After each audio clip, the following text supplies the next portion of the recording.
Tonight on CTV3 News, shockwaves in Corozal. Respected businessman Arnaldo Coyo Veos gunned down in brazen daylight execution. Belize Telemedia Limited places CEO Ivan Tesecum on 10-day leave after internal disciplinary review. And we'll tell you about a tragic drowning in Sanariso, Corozal as 4-year-old Rigel Treminas dies at grandparents' home. These are some of the stories we have for you tonight in our newscast for Friday, October 31st, 2025.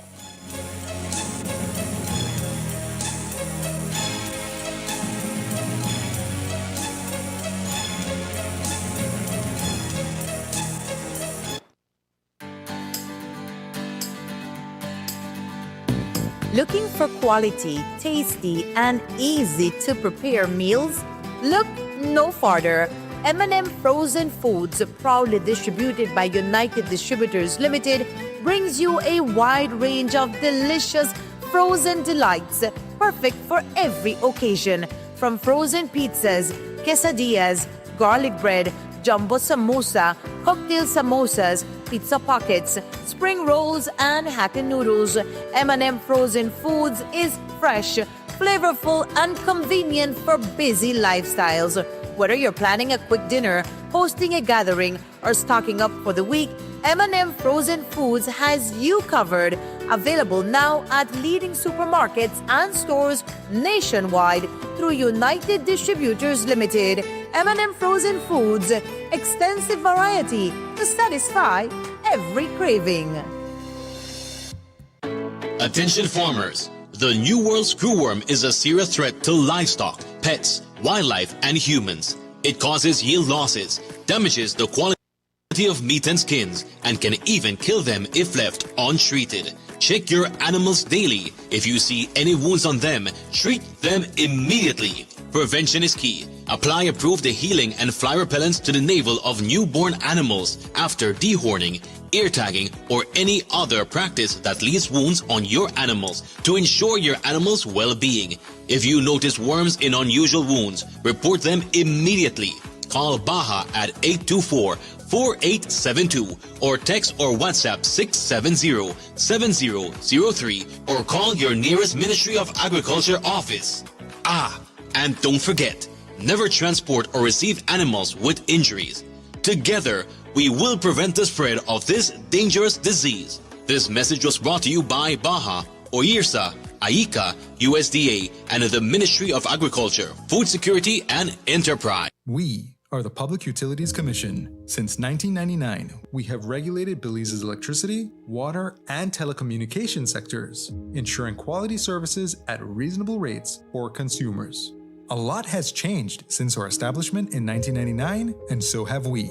To reflect our evolution and future-focused vision, we are proud to introduce our new identity, where the blend of colors show our balanced and inclusive approach to regulation, where innovation, sustainability, and trust are all equally important. Orange represents the telecommunications sector and symbolizes innovation and connectivity. Green reflects the energy sector, sustainability, and national growth. Blue represents the water sector, highlighting trust, stability, and life-sustaining resources. White symbolizes transparency and accountability, core principles of the PUC. We are the Public Utilities Commission, transitioning to a new look, but our core values remain the same: accountability, excellence, integrity, innovation, and professionalism. Our logo is more than a design. It is our visual commitment to continue to serve the people of Belize with transparency, competence, and professionalism. We are the Public Utilities Commission.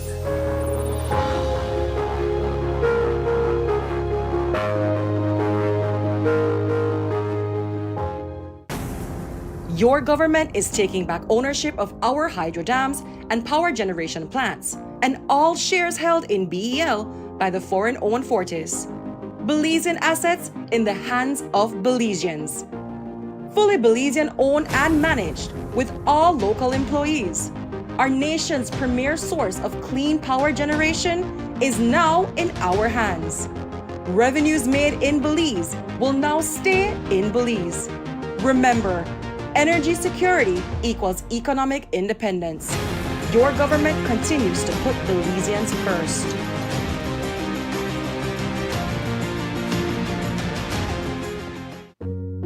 35-year-old Angelita Magana and her 6-year-old son, Tishan Godoy, were mercilessly set on fire by Magana's ex-common-law husband, who is also Tishan's father. On Saturday evening, a woman was found dead, stuffed in a garbage barrel here in the city. Police are looking into the tragic murder of a woman in Concepcion village. They suspect that 36-year-old Wendy Mendez might have been caught in a domestic dispute, especially since she was gravely injured in a chopping incident back in 2022 that nearly took her life. On Saturday afternoon, one mother's nightmares became a terrible reality when she found her daughter's body on the bedroom floor. 26-year-old Kira Gentle had been at home when she was reportedly shot by her ex-boyfriend Harrison Arnold. Violence is not love. Silence is not an option. Speak out and get out.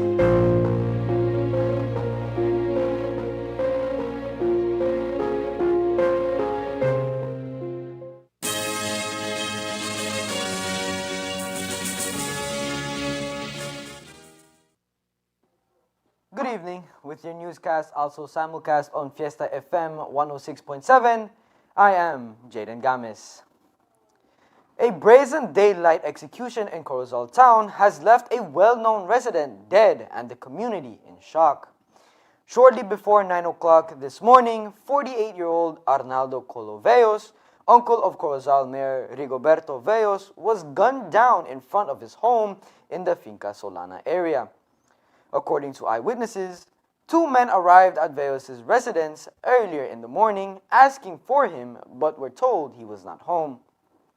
Moments later, Veos returned, reportedly dropped off food and collected rent from a tenant before preparing to leave again. That's when the killer struck. One of the men, believed to have been waiting near Veos' parked vehicle, approached and shot him twice in the head at close range. The Finca Solana neighborhood, surrounded by overgrown lots and thick vegetation, provided the perfect cover, leading investigators to believe the assailants lay in wait, unseen until their target arrived. Veos attempted to flee but collapsed only a few feet away. Witnesses say the gunman then fired 2 additional shots towards a family member who rushed to help, but that person escaped injury. Residents in the area tried to rush the injured man to the Corozal Community Hospital, but he succumbed to his injuries on the way. Police say the killing bears all the hallmarks of a targeted execution. Nothing was stolen from Veos. He still had money and valuables on him when officers arrived. The assailants, believed to be 2 well-known criminal figures from Corozal, fled the scene immediately after the shooting. While there has been speculation that the murder may be connected to drug-related activity, police say they have not yet established a motive. Veos, described by many as a respected businessman, was known for his friendly demeanor. His killing has left his family and friends reeling and searching for answers. Police investigations continue tonight as they pursue the 2 suspects linked to the deadly shooting. A day of ordinary family life turned into an unspeakable tragedy in Sanariso village in the Corozal district on Thursday evening when a 4-year-old Rigel Triminus lost his life in a drowning accident at his grandparents' home. According to police, the heartbreaking discovery was made shortly after 3:30 p.m. when 82-year-old Sylvester Alcocer, Rigel's grandfather, noticed that only one of his grandchildren was playing in the yard. When he checked around, he saw that the cover of the family's well was open and little Rigel's sandals were floating on the water below. Norma Ruiz reports. Before tragedy struck, 4-year-old Rigel had spent his day happily playing with his cousin and watching videos with relatives. His grandmother says she had picked him up that morning from his home in Chanchan village. She describes how the cheerful toddler had spent the day socializing with cousins and enjoying lunch before quietly disappearing from sight. Lo vine a buscar, mi hija me llamó que yo lo venga a buscar. Ahora yo lo vine a buscar en Jeep Mark y ahora agarré, pues yo lo llevé a mi casa como 10:30. Y ahora yo andaba llegué, ahí está su papá chapeando allá en la orilla, dice, tengo miedo, dice, ¿a dónde fuiste? Me dice, fui a buscar, porque yo le dije que yo voy a venir acá en Corozal, pero no le dije a qué. Y ahora yo vine a buscarlo a ellos y lo llevé a mi casa. Y en eso pues andábamos en el patio viendo pollitos y todo, así, comiendo unas naranjas, todo. Y ahora agarré, pues nos fuimos a la cocina. Pelé la naranja, lo comieron todo, él y la niña. Y ahora agarré, pues le digo, ya mero viene tío, papá, tiene hambre, vamos a comer, le digo así. Pues hice tortilla con frijolito y huevito, comieron juntos con el tío, porque ya son las 1:30. Agarré, pues comieron juntos con el tío una Fanta, 3 de ellos, el tío, la niña, así. Y ahora dice, ya lo comí todo, dice. Y él andaba jugando con el bike, porque entre tanto le busqué unos carritos, juguetes, así, para que él juegue, para que se detenga. Y en eso, porque yo el bike no le tengo puesto cadena, porque yo le tengo miedo que él salga al camino. Cuidado, lo pueden lastimar. Y en eso, pues, quedó así, andaba, y ahora se fue yo digo que se fue con la tía a gustar en Pond. As panic set in, the family began frantically searching the yard. Their worst fears were confirmed when they peered into the well. The deep, dark waters concealed the child's tiny body. Neighbors joined in the desperate rescue effort, but despite their best attempts, Rigel could not be located. Y después en eso no sale. Y lo ando buscando y buscando. 3 veces lo estoy hablando, nada. Y el abuelo, como ahí estaba quemando basura allá en la orilla del terreno, no lo vio él tampoco. Solo vimos en el camino, así, ahí está tirado el bike. Pero él, ¿dónde está? ¿Y dónde está? Entonces ya dio como las 3, lo van buscando. Y destapamos el pozo. Y ahí están las chanclitas. Pues yo dije, Dios mío, el niño cayó acá. Él dice, anda, busca poco, dice, vamos a verlo. Bien, dice, ¿qué es? Y ahora lo vimos que es las chanclitas de veras, pero él no está encima, abajo está. Y mi hijo 2 veces se metió al pozo. A ver, no lo buscó. Y el pozo está demasiado hondo. 20 pies de agua.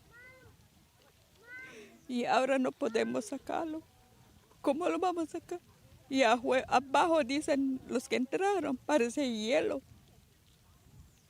¿Y cómo lo podemos sacar? Muchos vinieron, intentaron, no se pudo. Police and first responders arrived and continued the search for several agonizing minutes. Rigel's grandmother recalls calling out his name, telling him that his mother had arrived with candy, when suddenly his little body surfaced from the depths, but by then it was too late. Así, y llamaron el agua, la ambulancia y todo eso, el policía y todo. Pues entre tanto, en Caledonia lo trajeron también. Ahí fue cuando salió. Pues yo hice, como me dijeron, porque no lo buscaban allá abajo. Me dicen, ¿sabes qué? Llámalo por su nombre. Llámalo. Pues yo lo agarré, lo llamé. 9 veces lo hablé su nombre. Le digo, ven, coach, le digo, ¿dónde estás escondido? Sale, mami, ya llegó, trajo el dulce, le dicen el dulce, candil. Ya vino mami con candil. Pues no tardó, Cuando él salió, lo encontraron. Pero estaba demasiado hondo el pozo. Es que ese pozo estaba cerrado, pero yo no sé cómo él fue allá. Él pudo caer si no hay ni un otro chamaco. Solito él andaba allá. Ajá. Ese pozo está demasiado viejo. Es que no lo hemos cerrado por la causa que cuando se va la agua, todo el agua se va. La gente llega a buscar agua. Rigel was rushed to the Corozal Community Hospital, where he was pronounced dead on arrival. Through tears, his aunt described him as an outgoing child, full of life and wonder. The family says Rigel had always been warned not to go near wells, and they remain at a loss as to how he ended up there. Es un niño bien activo, bien amoroso, cariñoso, smart. Hasta acá, enfrente en la escuela, él es en parte de Chanchen Government. Y pues acá vivía con nosotros y lleno de vida. Es una gran pérdida para nosotros que haya pasado eso, y los accidentes siempre pasan. Y bien smart, y él sí sabía que es un pozo porque él allá atrás del terreno hay un pozo, y él sabe, hay otros niños que ellos ya saben que es un pozo y saben que se pueden caer y se pueden ahogar porque tiene agua, no sé. Realmente no sabemos, inexplicable, increíble, pero así está la cosa y no podemos saber cómo pasó. Now, as they grieve the unimaginable loss of a young life, the family is urging other parents to be vigilant around water sources and take every precaution to protect their children. Reporting for CTV3 News, Norma Ruiz.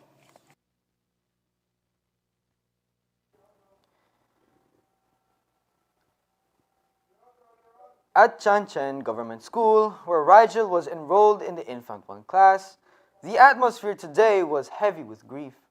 A large black bow now hangs at the school gate, a symbol of mourning for a life lost too soon. Principal of the institution, Carlos Itzab, says little Rigel had been a student at the school for 3 years, from pre-K through Infant 1. Teachers remember him as an intelligent, curious, and joyful child who brightened every classroom he entered.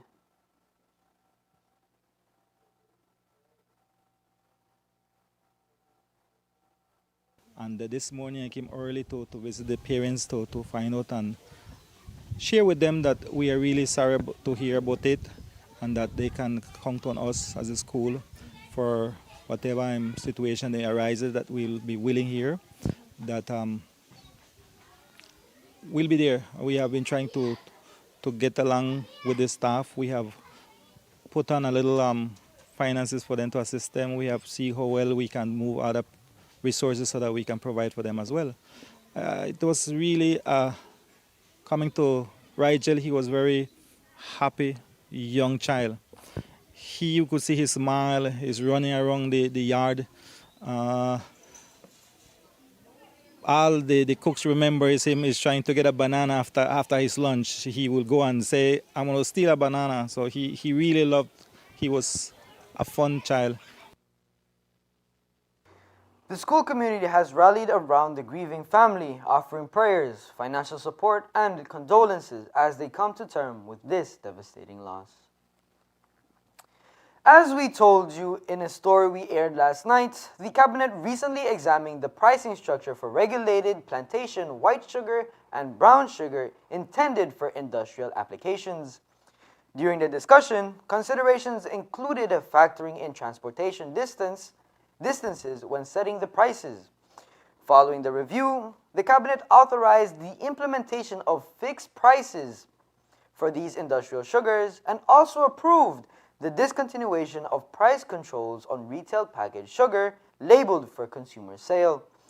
This morning, Minister of Agriculture Jose Abelardo May broke down the decision to us. The wholesale price, the industrial price is one. That has a price control. You're not to go above a certain amount. The packaged sugar, so somebody can buy 1,000 pounds and package it in their own customized pack, and put that on the market. That has no control price because packaging has a cost, and you have to compete. So people are ready to package right now and to add value. People are tired of buying sugar in a tire bag, put it on a shelf, and you don't even know if it has the weight that it should have.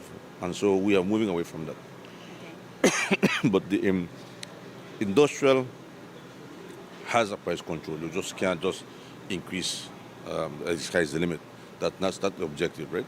And so that was passed in cabinet. I wasn't in cabinet on Tuesday, but that was passed in cabinet. So this means that whoever decides to package the sugar produced by BSI ASR will be able to put their own price to it per pound of sugar. That's correct. As is the case of BMDC right now, who has a pilot project and is selling in San Pedro. Yes, that's correct. That's correct. Anybody else we know that is packaging at this time? No, I think BSI will pack too. That I think Santander has the same opportunity. I think so. Anybody can do it. Okay. Anybody can do it.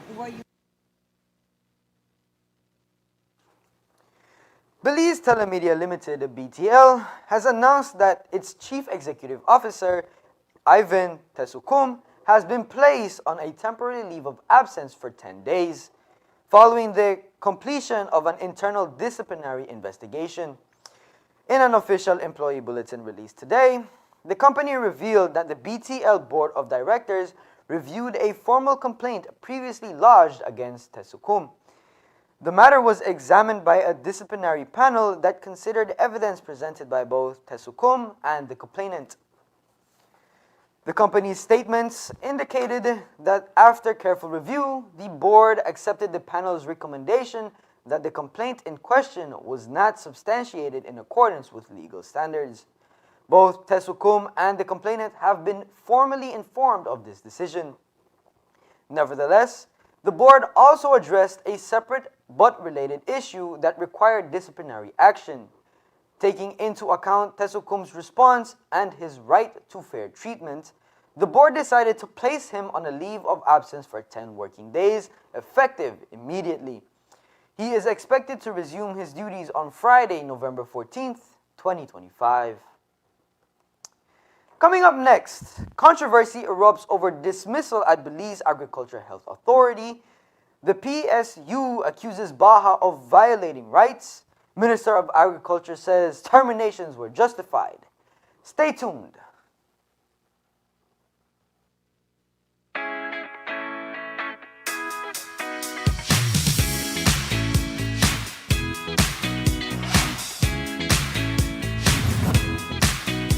Bolido has been a part of the fabric of Belizean society. It's part of Belizean culture. And now, under new management and ownership by the government of Belize, it is contributing significantly to national development. Belize Government Lotteries Limited is proud to officially launch the FIWI Bolido app, now available for download from the Apple Play Store and Google Play. This launch is a revolutionary step in making Belize's favorite games more accessible than ever before. The innovative mobile platform will allow players to purchase Bolido, Ordinary Lottery, and Jackpot Lottery directly from their smartphones, giving players the freedom to play and win from anywhere in Belize. The FIWI Bolido app will provide a trusted and secure payment gateway that will make every transaction simple and reliable.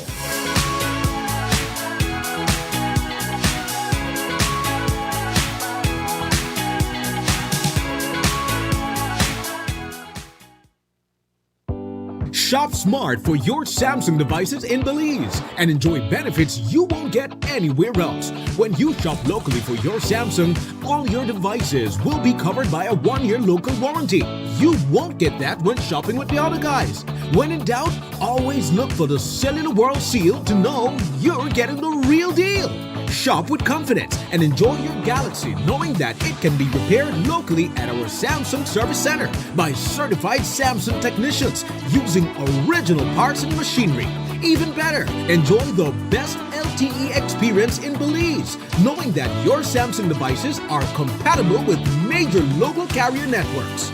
Get the ultimate Samsung Galaxy experience only when you shop from authorized Samsung resellers nationwide.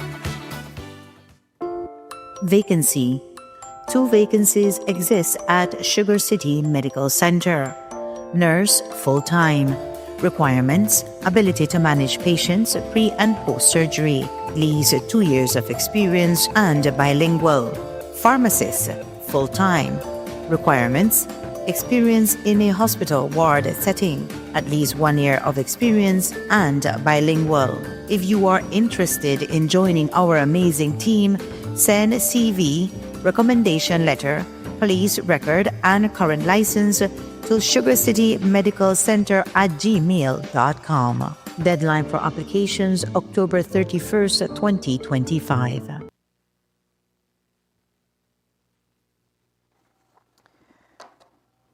A series of employee dismissals within the Belize Agriculture Health Authority, BAHA, has ignited a heated debate over due process and adherence to established procedures.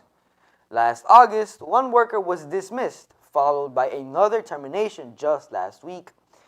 The Public Service Union, PSU, has now publicly accused BAHA of breaching its own collective bargaining agreement, CBA, raising serious concerns about fairness and procedural integrity. As a government statutory body, BAHA's employment practices are protected under union agreements designed to ensure fair treatment and due process. However, PSU President Dean Flowers contends that the authority bypassed these protections, ignoring critical procedures outlined in the CBA. The disciplinary process is carefully outlined, and it's in line with the Belize Constitution that there must be due process and natural justice before you decide to terminate somebody's service, especially if you're going to do that summarily. These individuals were sent home without a penny, putting 15 years of their life into the garbage.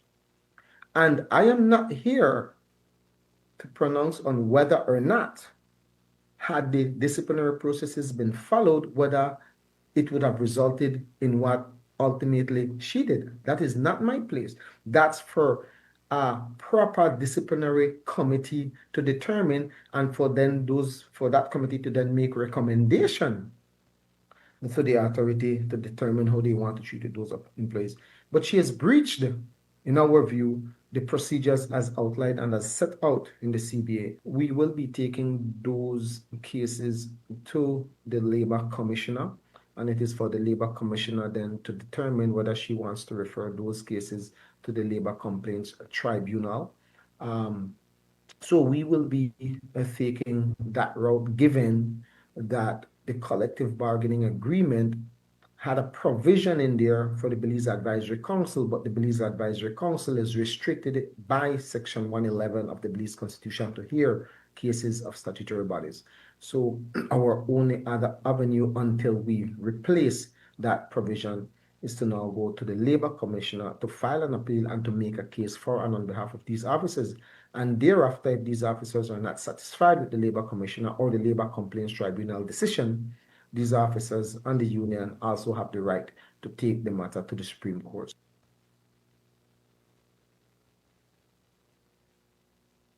In response, BAHA has vehemently denied the union's accusations, describing them as false and defamatory. The authority asserts that it meticulously followed all disciplinary procedures, including providing notice, allowing responses, and offering representation. BAHA states that recent dismissals resulted from investigations prompted by public reports, and that once gross misconduct was confirmed, appropriate action was taken. Furthermore, BAHA claims the union was not involved in these cases and has not requested any information related to the employees' dismissals. The authority maintains that all steps were properly executed and that the union's allegations lack merit. Today, Minister of Agriculture Jose Arbeláez May defended BAHA's position, citing due process and justification for determinations.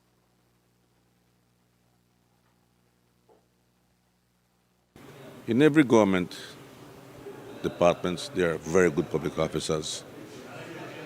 There are some who we need to see some improvement, and there are some who do bad things. And union is union. They will defend their members. But in the case of BAHA, these people who I believe have been terminated, the managing team at BAHA have done extensive research to ensure that they are doing things the right way, properly, before they took action. And so the union is doing what they believe is right, trying to defend their members, that's their membership. But BAHA also has those due diligence. And I will tell you, I was a police officer once, so I know what it is. They are good public officers, hardworking, diligent, responsible. And there are some who deserve, I think, who I believe could improve. And there are some who have done very bad things. And so there must be a check and balance. There must be some kind of control, right? When people misbehave, then they must be held accountable. And so I had asked BAHA that they ensure that they do their research and their due diligence before they take action. I think BAHA had done that. They had consulted with legal people to ensure that we do things the right way. I don't encourage BAHA or any government institution, so to speak, or semi-government or statutory body to just act arbitrarily and fire people. They have to have enough evidence. The due diligence has to be done. And so if BAHA has gone this step, it is because they have done their due diligence and they ensure that what they're doing it the right way, and there's enough justification for that. Would you be able to say in which areas they defaulted? Is it financing, the areas of checkpoints? I prefer not to. BAHA would be, the managing director would be the best person to ask the specific questions. As the controversy unfolds, questions remain about the transparency of BAHA's disciplinary process and the union's next move in defending its members' rights.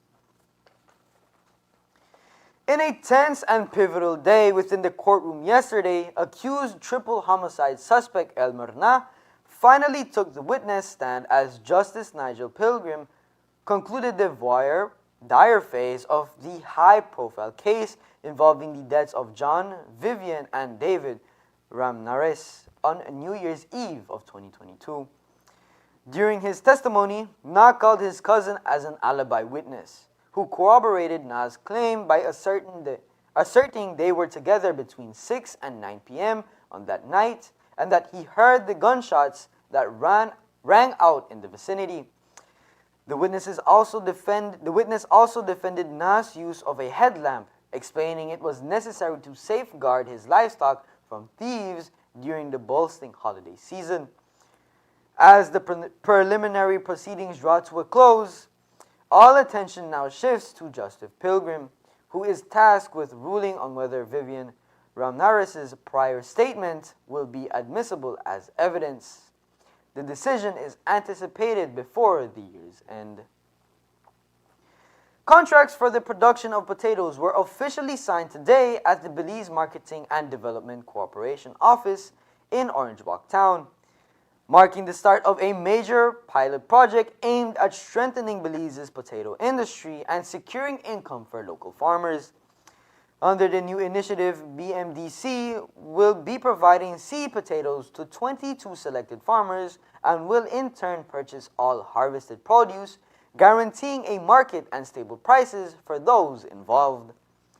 The seeds being introduced are a new variety of potatoes ideal for processing. Once harvested, BMDC will process the potatoes into French fries and potato chips for distribution in the local market and later for export.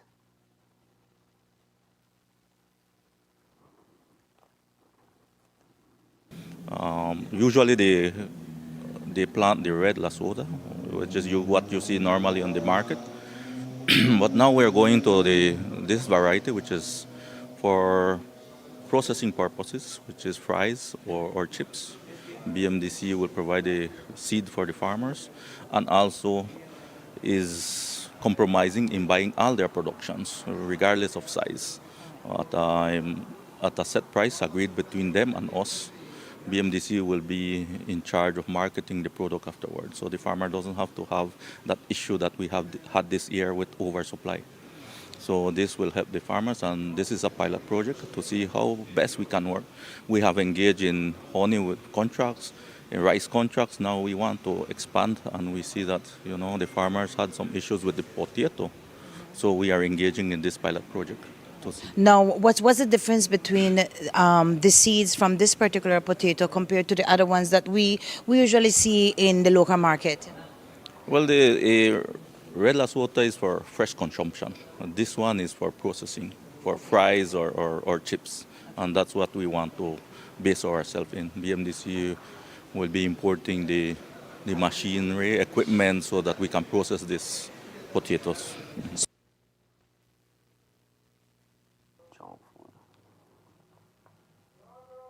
The corporation will also be acquiring the necessary processing equipment to handle production efficiently.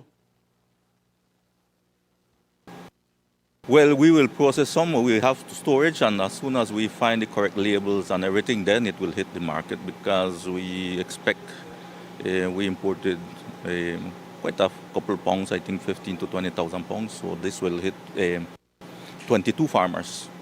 These farmers will plant, I think, half an acre each, and then will compromise to sell us back the potato so that we can process it. Minister of Agriculture Jose Mai explained that the project is designed to tackle one of the agriculture sector's long-standing problems: overproduction and loss during peak harvest seasons. So we came up with this pilot project.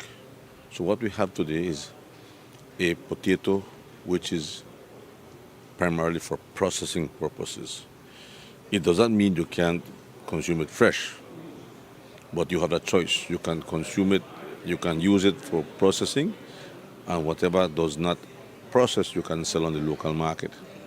This, again, as you said, is a pilot project. We've seen trials in other parts, and we believe it can grow well in Belize. What we've done with our technicians is to study it carefully, increase the planting density from 500 pounds to 1,000 pounds per acre, which is still below. But since it's a pilot project, we want to see what the yields will be like. The BMDC is heading this project for us. They did the procurement of the seed. They are organizing the farmers, and they will also buy back the product from the farmers. If this works well for us, there's room for expansion. We are surrounded by countries in Central America that have a problem with food security. They import potatoes, they import onions, they import carrots. And so if we are successful in this pilot project, that opportunity for us to export to Guatemala is there, and to El Salvador. And so it is yet in its infant stage, but we are hopeful that we can be successful. So this will help alleviate the oversupply in a certain given time of potatoes. And so that is our hope, and we think it will work. The pilot phase will allow the ministry and the BMDC to assess the best practices for production, processing, and marketing.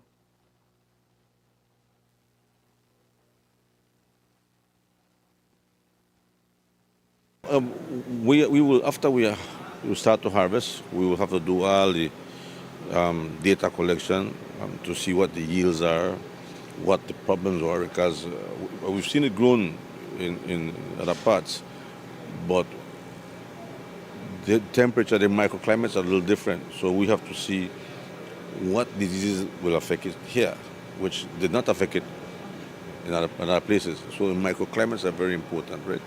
So because it's a trial, we are going to evaluate it We studied carefully and look at all the problems, and hopefully it is good for us. Yeah.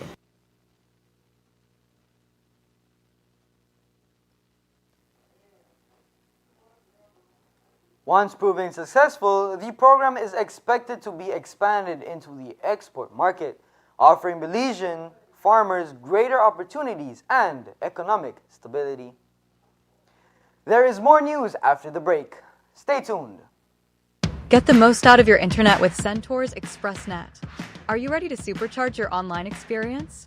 When connecting to your Velo Mesh device, make sure you're linked to our blazing fast 5 GHz frequency. Why 5 GHz?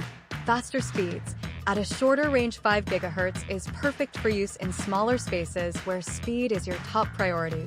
As for the 2.4 GHz, while connection may travel farther, it can lead to slower performance. Remember, choose 5 GHz for your devices and experience the difference instantly.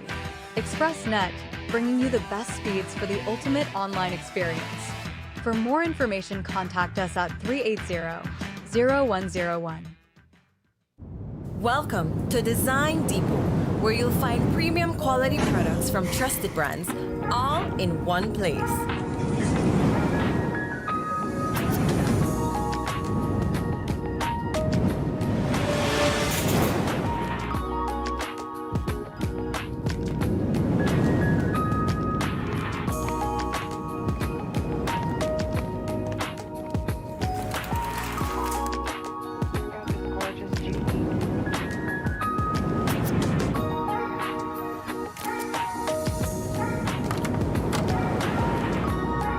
Visit us today for quality products, expert service, and the brands you trust.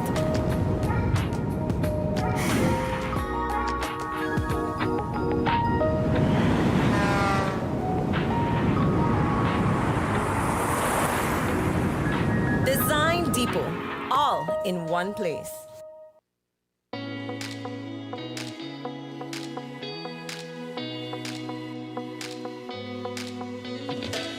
Oh man, one more stroll and my data is done.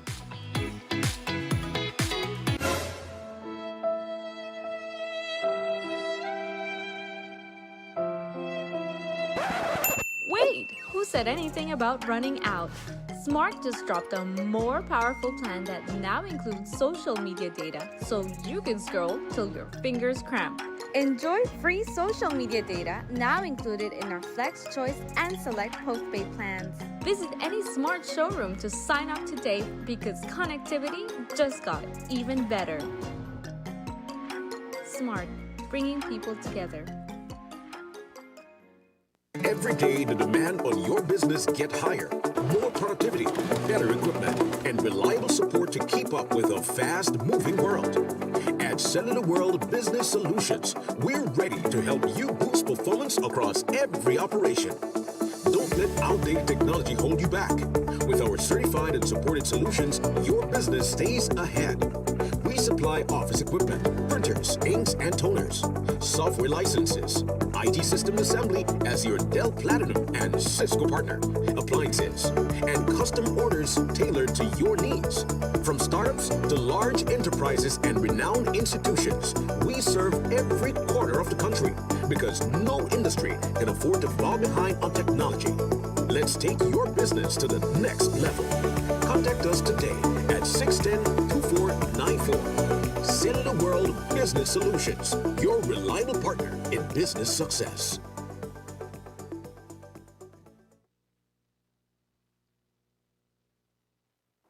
The Ministry of Education, Science and Technology continues to distribute electronic learning devices to high school students nationwide as part of its Skills for the Future program. The objective is to provide Belize's scholars with over 5,000 Chromebooks, and today's recipients were the students of the Stan Creek Ecumenical College. Of those devices, 884 are now in the hands of the student body. And the Ministry of Education and its development partners hope that these youths will equip themselves with knowledge and innovation to thrive in the fourth industrial revolution. Yesterday, the ministry handed out 744 of the new Chromebooks to students at the Toledo Community College under the Skills for the Future program. Funded by the Inter-American Development Bank and the Global Partnership for Education, this program continues to strengthen digital learning and expand access to modern technology. With a total of 5,000 e-learning devices to be distributed nationwide, the government is committed to empowering young learners with skills needed to thrive in a rapidly evolving digital world. And in some final news, Honorable Tracy Tager Panton, current leader of the opposition and representative for Albert, has formally submitted her application to become leader of the United Democratic Party, the UDP, ahead of the party's National Leadership Convention scheduled for Sunday, 30th November of 2025.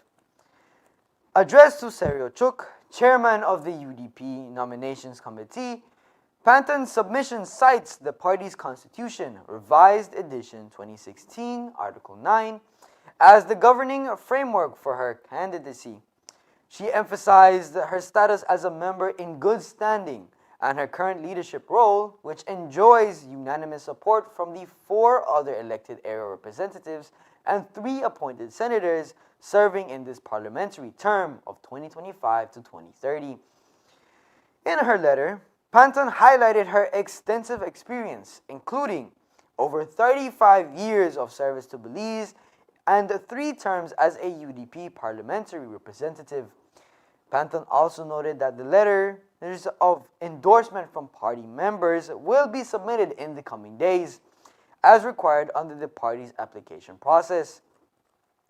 The application was copied to Alberto August, Vice Chairman, the UDP Parliamentary Caucus, the National Party Council, and the Albert Constituency Executive Committee, formalizing her bid for party leadership. Panton concluded her submission by thanking the Nominations Committee for considering her application and extending assurances of her highest regard. This marks the official start of her campaign to become the next leader of the UDP, a crucial role as the party prepares for future national elections.